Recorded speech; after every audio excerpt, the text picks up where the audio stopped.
റെഡിയായി. അമ്മോ ലീനയും താഴേക്ക് വന്നതും വല്യമ്മച്ചിയുടെ കയ്യിലിരുന്ന കുഞ്ഞലക്സ് കൈയും കാലോട്ട് അടിക്കാൻ തുടങ്ങി. അവൾ ചെന്ന് കുഞ്ഞിനെ എടുത്ത് തോളിലേക്കിട്ടു. എല്ലാരും റെഡിയായില്ലേ? അപ്പൊ നമുക്ക് ഇറങ്ങിയാലോ? മാത്യു ചായൻ ചോദിച്ചതും എല്ലാവരും തലയാട്ടിക്കൊണ്ട് പുറത്തേക്ക് ഇറങ്ങി. അമ്മോ അലക്സും കുഞ്ഞും ഒരു കാറിലാണ് വന്നത്. അമ്മ കുഞ്ഞിനെയും കൊണ്ട് കയറിയിരുന്നതും അലക്സിന്റെ കാർ മുന്നോട്ട് കുതിച്ചു. കയ്യിൽ ഒരു ബാഗുമായി വിവേകിന്റെ ഫ്ളാറ്റിന്റെ മുന്നിൽ നിന്ന് കോളിംഗ് ബെൽ അടിക്കുകയാണ് ലക്ഷ്മി. കിരൺ പോയപ്പോൾ അവൾക്ക് നല്ല പണിയും കൊടുത്തിട്ട് തന്നെയാ പോയത്. കിരൺ രണ്ടിനടുത്ത ഫ്ളാറ്റ് ആയതുകൊണ്ട് അവൻ പോയപ്പോൾ അത് ഒഴിഞ്ഞിട്ടാണ് പോയത്. പെട്ടെന്ന് വന്ന് മാറാൻ പറഞ്ഞതും അവൾക്ക് എങ്ങോട്ട് പോകണമെന്നറിയില്ലായിരുന്നു. ഒരുപാട് ആലോചിച്ച ശേഷമാണ് വിവേകിന്റെ ഫ്ളാറ്റിലേക്ക് പോകാൻ തീരുമാനിച്ചത്. അവന്റെ കാല് പിടിച്ച് മാപ്പ് ചോദിച്ചിട്ടെങ്കിലും അവിടെ കയറി പറ്റണമെന്ന് അവൾ മനസ്സിൽ ഉറപ്പിച്ചു. ഒരുപാട് നേരം ബെല്ലടിച്ചിട്ടും ആരും വാതിൽ തുറക്കാത്തത് കൊണ്ട് അവൾ ഓപ്പോസിറ്റ് ഫ്ളാറ്റിലെ താമസക്കാരോട് വിവേകിനെ കുറിച്ച് ചോദിച്ചു. എന്നാൽ വിവേക് എവിടെ പോയെന്ന് അവർക്ക് അറിയില്ലായിരുന്നു. കുറച്ച് ദിവസമായിട്ട് അവിടെ ആരുമില്ലെന്ന് അവർ അവളോട് പറഞ്ഞു. എന്ത് ചെയ്യണമെന്നറിയാതെ അവൾ ആ ഫ്ളാറ്റിന്റെ മുന്നിൽ നിന്നു. കുറച്ച് സമയത്തിന് ശേഷം എന്തോ ഓർത്തതുപോലെ അവൾ ഫോൺ എടുത്ത് വിവേകിന്റെ നമ്പറിലേക്ക് വിളിച്ചു. എന്നാൽ അവന്റെ ഫോൺ സ്വിച്ച്ഡ് ഓഫ് ആയിരുന്നു. പിന്നെ അവൾ ബാഗും എടുത്തുകൊണ്ട് നേരെ അവരുടെ ഓഫീസിലേക്ക് പോയി. കിരണിനൊപ്പം അമേരിക്കയിലേക്ക് പോവാണെന്ന് കരുതി അവൾ അവിടുത്തെ ജോലി റിസൈൻ ചെയ്തിരുന്നു. അതുകൊണ്ട് തന്നെ അവൾക്ക് അവിടേക്ക് പോകാൻ വല്ലാത്ത ജാള്യത തോന്നി. എങ്കിലും ആവശ്യം തന്റേതായതുകൊണ്ട് അവൾ അങ്ങോട്ട് പോയി. ഓഫീസിൽ ചെന്ന് ആദ്യം അന്വേഷിച്ചത് കിരണിനെ പറ്റിയായിരുന്നു. കിരണിന്റെ ഫ്രണ്ടായ മനുവിനോട് ചോദിച്ചതും അവൻ എല്ലാം പറഞ്ഞു. കിരണിന് ഭാര്യയും കുഞ്ഞും ഉണ്ടെന്നും മേലെ ഇനി അവനെ അന്വേഷിക്കരുതെന്നും ഒരു താക്കീത് കൊടുത്തിട്ടാണ് മനു പോയത്. അപ്പോഴും കിരണിന്റെ കാര്യത്തിൽ അവൾക്ക് ചെറിയൊരു പ്രതീക്ഷ ഉണ്ടായിരുന്നു. എന്നാൽ കിരൺ വിവാഹിതനാണെന്നറിഞ്ഞതും ഇനി അവനെ പ്രതീക്ഷിച്ചിട്ട് യാതൊരു കാര്യമില്ലെന്ന് മനസ്സിലായി. അതുപോലെ വിവേകിനെ കുറിച്ച് അവിടെ ആർക്കും ഒരു അറിവുമില്ലായിരുന്നു. അവൾ നിരാശയോടെ അവിടെ നിന്ന് പുറത്തേക്ക് ഇറങ്ങി. പള്ളിയിലെ ചടങ്ങുകളെല്ലാം പെട്ടെന്ന് തന്നെ കഴിഞ്ഞു. മാമോദീസ മുങ്ങി കുഞ്ഞിന് പേരും ഇട്ടു. അയാൾ അലക്സ് മാത്യു. അലക്സിന്റെയും അമ്മുവിന്റെയും കണ്ണൻ. അമ്മു കണ്ണ കണ്ണ എന്ന് വിളിച്ച് ഇപ്പൊ എല്ലാവരും അവനെ വീട്ടിൽ കണ്ണ എന്നാണ് വിളിക്കുന്നത്. ചടങ്ങുകളെല്ലാം കഴിഞ്ഞ് അവർ തറവാട്ടിലേക്ക് തിരിച്ചു. അലക്സും അമ്മുവും കുഞ്ഞും എബിയും ലീനയും കൂടി ഒരു കറക്കമൊക്കെ കഴിഞ്ഞിട്ടാണ് വീട്ടിലേക്ക് വന്നത്. അമ്മു പ്രഗ്നന്റ് ആയ ശേഷം അവൾ അങ്ങനെ പുറത്തേക്കൊന്നും പോകാറില്ലായിരുന്നു. ഹോസ്പിറ്റലിലേക്ക് മാത്രമാണ് അവർ യാത്ര ചെയ്യുന്നത്. അതുകൊണ്ടാണ് അലക്സ് അവളെയും കൊണ്ടൊന്ന് കറങ്ങാൻ പോയത്. കറക്കമൊക്കെ കഴിഞ്ഞ് ഫുഡും കഴിച്ചിട്ടാണ് അവർ തിരിച്ചു വന്നത്. വീട്ടിലേക്ക് വന്നു കയറിയതും അലക്സ് ഡോർ തുറന്ന് അമ്മുവിന്റെ കയ്യിൽ നിന്ന് കുഞ്ഞിനെ വാങ്ങി. പുറത്ത് കിടക്കുന്ന കാറ് കണ്ടതും ഗസ്റ്റ് ഉണ്ടെന്ന് മനസ്സിലായി. അവർ അകത്തേക്ക് കയറിയതും ഹാളിൽ ഇരിക്കുന്ന ആളുകളെ കണ്ട് അമ്മു ഞെട്ടിത്തെറിച്ചു പോയി. അവൾ അലക്സിന്റെ കയ്യിലേക്ക് മുറുകെ പിടിച്ചു. അമ്മുവിനെ കണ്ടതും മാളു ഓടി വന്ന് അവളെ കെട്ടിപ്പിടിച്ചു. മാളുവിനെ ചേർത്ത് പിടിച്ചിരുന്നെങ്കിലും അവളുടെ കണ്ണുകൾ അവളെ നോക്കി നിന്ന ആളുകളുടെ മുഖത്തായിരുന്നു. ഹരിയച്ചനും മീരമ്മയും ചന്ദ്രശേഖരനും ദേവിയമ്മയും അപ്പുവും വിമലും അവിടെ ഉണ്ടായിരുന്നു. എല്ലാവരെയും നെഞ്ചിലൊരു വിങ്ങലോടെ അവൾ നോക്കി നിന്നു. അവളുടെ കണ്ണുകൾ ഒരു നിമിഷം അപ്പോൾ തന്നെ തറച്ചു നിന്നു. ഓടിച്ചെന്ന് അവന്റെ നെഞ്ചിലേക്ക് ചേരാൻ അവൾ വല്ലാതെ കൊതിച്ചു. എന്നാൽ ആ നിമിഷം തന്നെ അവൾക്ക് അവന് അന്ന് പറഞ്ഞതെല്ലാം ഓർമ്മ വന്നു. പെട്ടെന്ന് അവൾ കണ്ണുകൾ ഇറുകെ അടച്ചു. പെയ്യാനായി നിന്ന മെഴുന്നേരിനെ അവൾ പിടിച്ചു നിർത്തി. ഒരു നിമിഷം അവൾ ദീർഘശ്വാസം എടുത്തുകൊണ്ട് ക്രമമല്ലാത്ത ഹൃദയമെടുപ്പിനെ വരുതിയിലാക്കി. ശേഷം അലക്സിനോടായി പറഞ്ഞു, ഇച്ചയ്യ, വല്ലാത്ത തലവേന, ഞാൻ റൂമിൽ കാണും. അതും പറഞ്ഞുകൊണ്ട് അവൾ കുഞ്ഞിനെ എടുത്തുകൊണ്ട് മുകളിലേക്കുള്ള സ്റ്റെപ്പുകൾ കയറി. മോളെ. ഒരു നിമിഷം ആ പിൻവിളി അവൾ നിശ്ചലയായി. എന്നാൽ അതേ നിമിഷം തന്നെ അവൾ മുന്നോട്ടേക്ക് നടന്നു. അമ്മു. അലക്സിന്റെ ശബ്ദമാണ് വീണ്ടും അവൾക്ക് തടസ്സമായി നിന്നത്. അവൾ ഒരു പരിഭവത്തോടെ അവനെ നോക്കി. അത് കണ്ടവനൊരു പുഞ്ചിരിയോടെ പറഞ്ഞു, ഇവരോട് എന്നതേലും പറഞ്ഞിട്ട് പോ.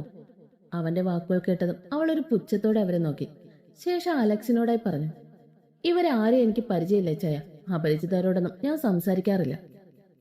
അവനോടൊന്ന് കടുപ്പിച്ച് പറഞ്ഞുകൊണ്ട് അവൾ മുകളിലേക്ക് കയറിപ്പോയി.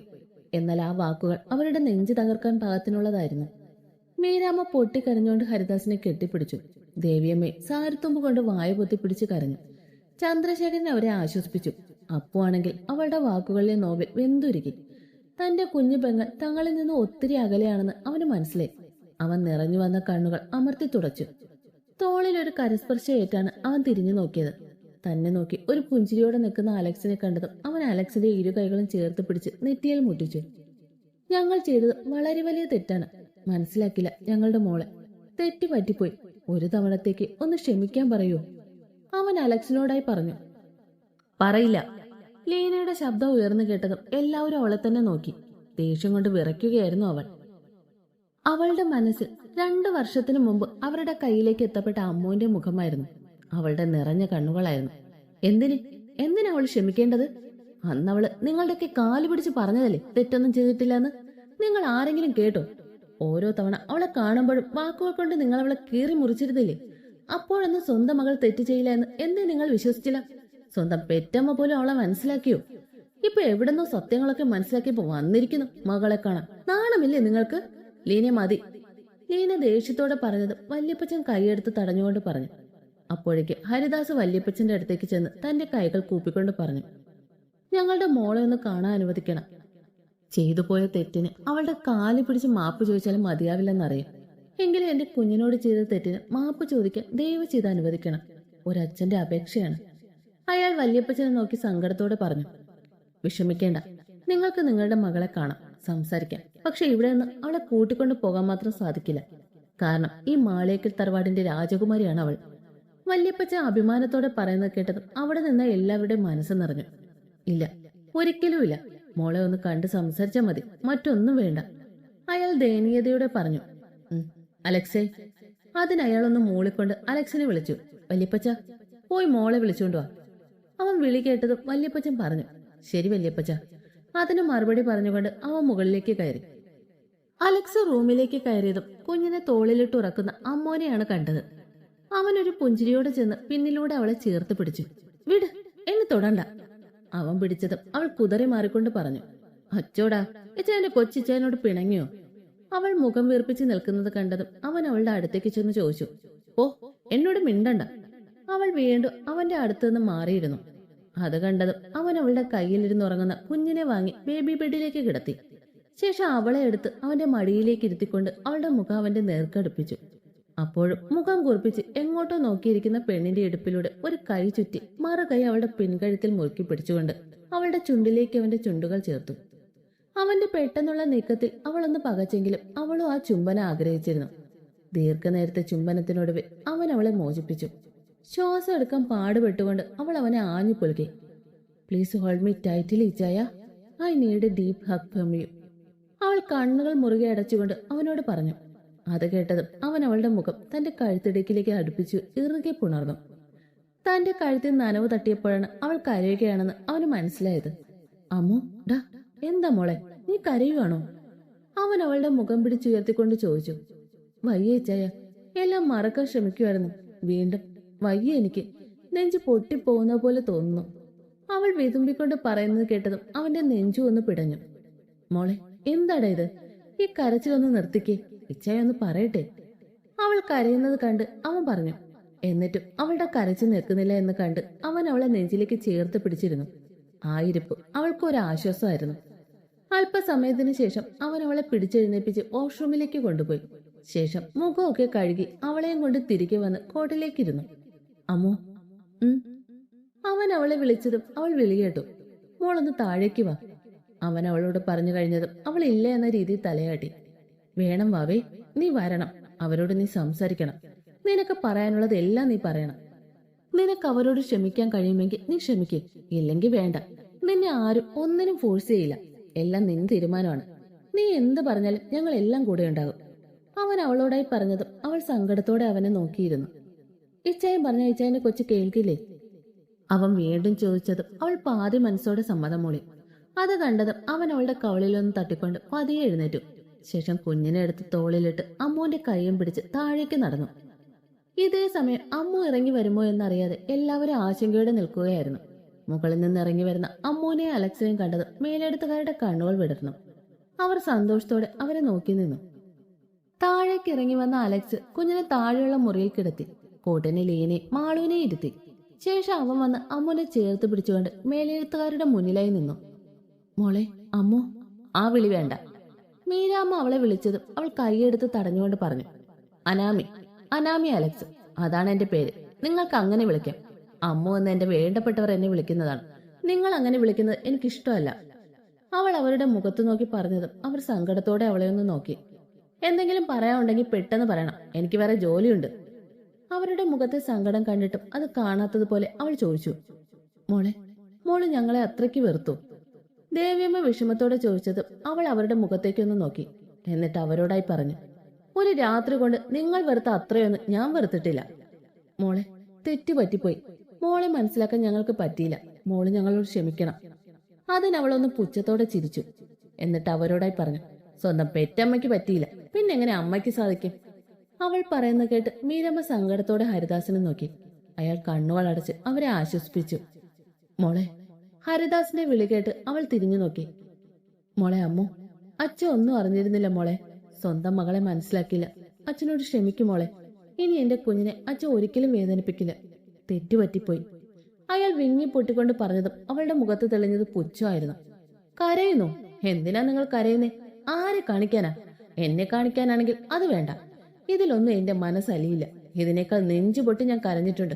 അലറി അലറി കരഞ്ഞിട്ടുണ്ട്. അന്നൊന്നും ആരും എന്നോട് ദയ കാണിച്ചിട്ടില്ല. ഒരു തെറ്റും ചെയ്തിട്ടില്ല എന്ന് നിങ്ങൾ ഓരോരുത്തരുടെയും മുന്നിൽ കരഞ്ഞു പറഞ്ഞതല്ലേ?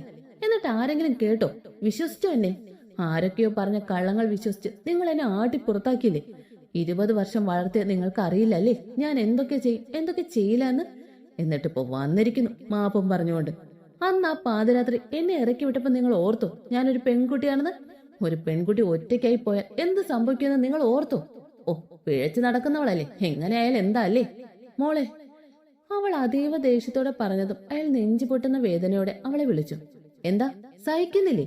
നിങ്ങൾ എന്നെ വിളിച്ച പേരാണ്. കണ്ണിൽ നിന്നും ഇറ്റുവീണ നീർത്തുള്ളികൾ വാശിയോടെ തുടച്ചു മാറ്റിക്കൊണ്ട് അവൾ വീറോടെ പറഞ്ഞതും അവർ തലകുനിച്ച് നിന്നതേയുള്ളൂ. ദേ, ഇയാളെ നോക്ക്. അമ്മൂന്റെ അപ്പുവട്ടെ. ഒരു നോട്ടം കൊണ്ടുപോലും പെങ്ങളുടെ മനസ്സറിയാൻ കഴിവുണ്ടെന്ന് പറഞ്ഞ ആള്. പക്ഷെ കള്ളത്തെളിവുകളുടെ മുന്നിൽ പെങ്ങൾ പിഴച്ചവളാണെന്ന് പറയാൻ ഒരു മടിയും കാണിച്ചില്ല. അപ്പൂനെ നോക്കി അവൾ പറഞ്ഞതും അവൻ ദയനീയമായി അവളെ നോക്കി. അത് കണ്ടില്ലെന്ന് നടിച്ചുകൊണ്ട് അവൾ വല്യപ്പച്ചന്റെയും വല്യമ്മച്ചിയുടെ അടുത്തേക്ക് ചെന്നു. ദേ, ഇവരെ കണ്ടോ? ഞാനുമായി ഒരു ബന്ധവും ഇല്ലായിരുന്നു. എന്നിട്ട് ഞാൻ പറഞ്ഞത് വിശ്വസിച്ചു. സംശയത്തോടെ ഒരു നോട്ടം പോലും എന്റെ നേർക്ക് വന്നിട്ടില്ല. മരിക്കാൻ തയ്യാറായി നിന്ന് എന്നെ ജീവിതത്തിലേക്ക് തിരികെ കൊണ്ടുവന്നു. ഒടുവിൽ ഇവരിൽ ഒരാളെ എന്നെയും ചേർത്തു. വല്യമ്മച്ചിയെ ചേർത്ത് പിടിച്ചുകൊണ്ട് അവൾ പറഞ്ഞതും അവരവളുടെ നെറുകിൽ ചുണ്ടുകൾ ചേർത്തു. പിന്നെ അവൾ മുറിയിൽ നിന്നും ഇറങ്ങി വന്ന ലീനയുടെ അടുത്തേക്ക് ചെന്നുകൊണ്ട് പറഞ്ഞു. ദേ, ഇവളെ കണ്ടോ? എന്റെ ലീന. ആ വഴിവക്കിൽ നിന്ന് എന്നെ കൈപിടിച്ചുകൊണ്ട് വന്നവൾ.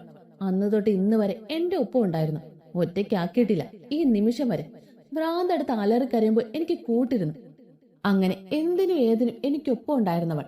അതുപോലെ എന്റെ എബിച്ചായ ഒരു സഹോദരൻ എങ്ങനെയാവണമെന്ന് എനിക്ക് കാണിച്ചു തന്നു.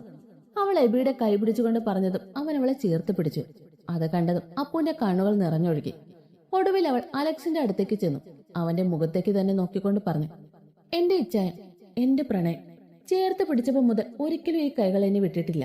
എന്നും എനിക്കൊപ്പം ഒരു നിഴൽ പോലെ കൂടെ ഉണ്ടായിരുന്നു. ഇനി എന്നും എനിക്ക് ഈ കൈകളുടെ താങ്ങ് മതി ഇച്ഛായ. മാളേക്കൽ തറവാടിലെ അലക്സ് മാത്യുവിന്റെ ഭാര്യ. ആ ഒരു അഡ്രസ് മാത്രം മതി ഇച്ഛായ. മറ്റൊന്നും വേണ്ട. ഒന്നും. അവരോടൊക്കെ പോകാൻ പറയിച്ചായ. ആരെയും കാണണ്ട എനിക്ക്, ആരെയും. അതും പറഞ്ഞുകൊണ്ട് അവൾ അവന്റെ നെഞ്ചി മുഖാമർത്തി പൊട്ടിക്കരഞ്ഞു. അവളുടെ കണ്ണുനീർ കണ്ട് അവർ ഓരോരുത്തരുടെയും നെഞ്ചി വെങ്ങി. പെട്ടെന്ന് കുഴഞ്ഞു വീഴാൻ പോയ അമ്മൂനെ അലക്സ് കൈകളിൽ കോരിയെടുത്തു. മോളെ. എല്ലാവരും അടുത്തേക്ക് വന്നതും അലക്സ് അവളെ ബെഡ്റൂമിലേക്ക് കൊണ്ടുപോയി. അവൾ ആകെ തളർന്നതുപോലെ അവന് തോന്നി. അവളെ അടുത്ത് കോടിലേക്ക് കിടത്തിക്കൊണ്ട് അവൻ അവളുടെ നെറുകയിൽ തലോടിയിരുന്നു. അല്പസമയത്തിന് ശേഷം പുറത്തേക്ക് വന്ന അലക്സ് അവരോടായി പറഞ്ഞു. അവൾക്ക് പറയാനുള്ളതെല്ലാം അവൾ പറഞ്ഞു. അതിനുവേണ്ടിയാണ് നിങ്ങൾ വരട്ടെ എന്ന് ചോദിച്ചപ്പോൾ ഞാൻ അനുവദിച്ചത്. കാരണം എന്നും അവളുടെ മനസ്സിൽ ഇതൊരു ഉണങ്ങാത്ത മുറിവായി തന്നെ ഉണ്ടായിരുന്നു. അത് ഉണങ്ങണമെങ്കിൽ അവളുടെ ആ വേദന നിങ്ങളോട് പറഞ്ഞു തന്നെ തീർക്കണം. അവൻ അവരോടായി പറഞ്ഞതും ഹരിദാസ് അവന്റെ അടുത്തേക്ക് വന്ന് അവന്റെ കൈ പിടിച്ചു. സാരമില്ല, ഇതൊക്കെ ഞങ്ങൾ അർഹിക്കുന്നു. അത്ര വലിയ ദ്രോഹമാ എന്റെ പൊന്നുമോളോട് ചെയ്തത്. അവളെ നന്നായി നോക്കുമെന്നറിയാം. ഒരാഗ്രഹമുണ്ട്, പറഞ്ഞോട്ടെ. എന്താ? കുഞ്ഞിനെ ഒന്ന് കണ്ടോട്ടെ, കാണിച്ചു തരുമോ? അയാളുടെ യാചനയോടെയുള്ള സ്വരം കേട്ടതും അവനൊന്നും മിണ്ടാതെ അകത്തേക്ക് കയറിപ്പോയി കുഞ്ഞിനെ എടുത്തുകൊണ്ട് വന്നു. കുഞ്ഞിനെ കണ്ടതും അവരുടെ കണ്ണുകൾ വിടർന്നു. ഹരിദാസ് വെപ്രാളത്തോടെ കുഞ്ഞിനെ വാങ്ങി. അല്പനേരം അവനെ നോക്കിയിരുന്നിട്ട് അവന്റെ കുഞ്ഞു നെറ്റിയിൽ ചുണ്ടുകൾ ചേർത്തു. അപ്പൂപ്പന്റെ ആദ്യ ചുംബനം. പിന്നെ ഓരോരുത്തരായി മാറി മാറി എടുത്തു. കുഞ്ഞിനായി അവർ കൊണ്ടുവന്ന വളകളും മാലകളും ഒക്കെ അവൻ ഇട്ടുകൊടുത്തു. അലക്സിന് അത് ഇഷ്ടപ്പെട്ടില്ലെങ്കിലും അവനൊന്നും മിണ്ടിയില്ല. എല്ലാവരും എടുത്തതിന്റെ അസ്വസ്ഥത കൊണ്ട് കുഞ്ഞ് അലക്സ് ചിണുങ്ങാൻ തുടങ്ങി. അപ്പോഴേക്കും ലീന വന്ന് കുഞ്ഞിനെ വാങ്ങി അകത്തേക്ക് കൊണ്ടുപോയി. ഞങ്ങൾ ഇറങ്ങട്ടെ, ഇനി നിൽക്കുന്നില്ല. അതും പറഞ്ഞുകൊണ്ട് ഹരിദാസ് അമ്മ കിടക്കുന്ന മുറിയിലേക്കൊന്ന് നോക്കി. ശേഷം പതിയെ പുറത്തേക്ക് ഇറങ്ങി. അയാൾക്ക് പിന്നാലെ ഓരോരുത്തരും ഇറങ്ങി. അനു. അവസാനം ഇറങ്ങിയ അപ്പൂനെ അലക്സ് പിന്നിൽ നിന്നും വിളിച്ചു. അവൻ തിരിഞ്ഞു നോക്കിയതും ഒരു കാർഡെടുത്ത് അവന്റെ കയ്യിലേക്ക് കൊടുത്തുകൊണ്ട് പറഞ്ഞു.